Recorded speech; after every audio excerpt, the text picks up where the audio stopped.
올해는 제주도개발특별법이 제정된 지 꼭 30년이 됩니다. KBS는 이와 관련해서 다큐멘터리도 방송해드렸었죠. 이번엔 빅데이터를 분석해 지난 30년간을 돌아보는 기획 뉴스를 준비했습니다. 김익태 기자가 보도합니다. 뉴스는 역사를 기록합니다. 때문에 시대의 흐름을 분석할 수 있는 중요한 수단입니다. 지난 30년간 언론의 창에 제주 개발이 어떻게 비춰졌는지 알아보기 위해 국내 언론 기사들을 찾아봤습니다. 1991년부터 디지털 형태의 기사를 모두 공개한 곳은 연합뉴스가 유일했습니다. 빅데이터 분석 전문업체 더 IMC에 의뢰해 30년간 연합뉴스 기사 중에서 제주도 개발을 키워드로 수집한 결과 26만여 건의 기사를 추출했습니다. 이를 5년간 6개 구간으로 나눠 기간별로 발생한 기사들에 담겨진 단어들의 빈도수를 확인했습니다. 해당 기간에 어떤 주제들을 주로 다뤘는지 알기 위해서입니다.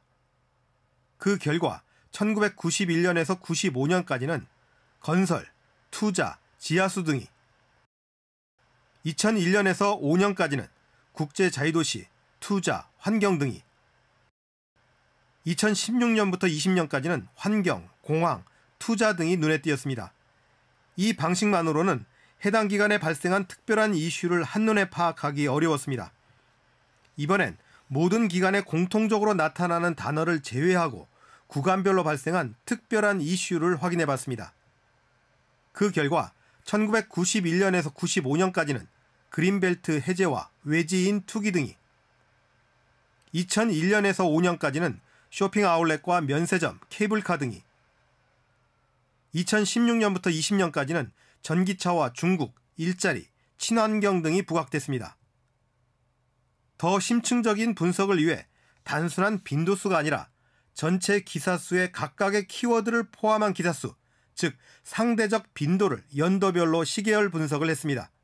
1990년대부터 한 2000년대 중반까지는 자료량이 많이 없었기 때문에 그 절대 빈도 값이 아니라 상대 빈도 값을 써서 이제 연도별로 상대적으로 비교하는 분석을 진행을 했습니다. 그 결과 호텔, 골프장, 리조트 등의 키워드가 30년 전체 기간에서 꾸준히 나타났습니다. 제주도가 관광을 중심으로 발전했다는 점을 재확인할 수 있습니다.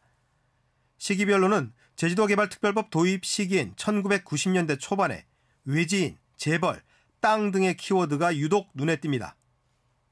공영, 환원이라는 키워드 역시 비슷한 흐름을 나타냅니다.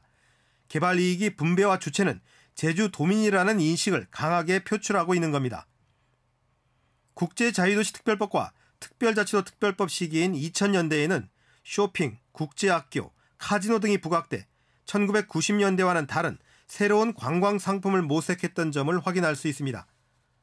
2010년대부터는 풍력, 전기차 등 친환경, 신재생 에너지에 대한 관심이 뚜렷하게 나타납니다. 특히 환경, 친환경이라는 키워드의 부각은 극적입니다. 국제자유도시특별법 제정을 앞둔 2000년대 초반에 급격히 늘어난 이 키워드는 이후 점차 비중을 높여가고 있습니다.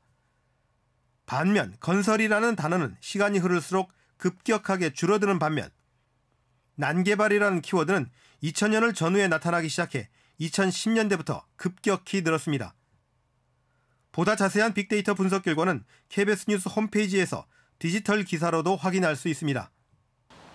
지난 30년간 언론의 창에 비친 제주도 개발을 빅데이터로 분석한 결과 1990년대에는 개발의 주체가 제주도민이라는 인식에서 2000년대에는 새로운 비전을 찾다가 시간이 갈수록 환경 이슈에 대한 사회적 관심이 커져가고 있음을 보여주고 있습니다. KBS 뉴스 김희태입니다.